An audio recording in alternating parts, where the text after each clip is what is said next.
את התרגיל בטן סטטית נבצע קודם כל ברמה הראשונה, כאשר אני נשען על האמות ועל הברכיים,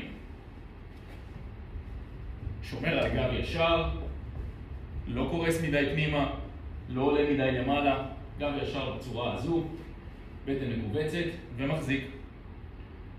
ברמה השנייה אני אבצע את התרגיל כאשר אני מרים את הברכיים באוויר, שומר על בטן מכווצת, גם כאן אני מוודא שאין קריסה של הגב פנימה או עלייה של הישבן למעלה ומחזיק. ברמה השלישית מה שאני רוצה לעשות זה להרים את אחת הרגליים ולשמור על המנח של הגב הישר, ברכיים נעולות ובטן מכווצת.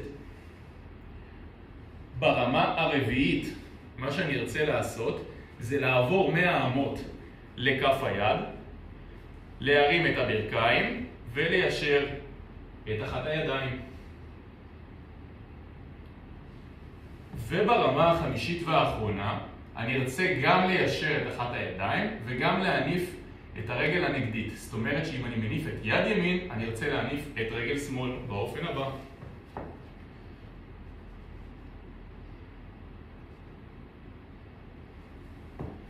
חשוב להגיד שברמה 3, 4 ו-5 יש לבצע את התרגיל לכל יד ורגל בנפרד.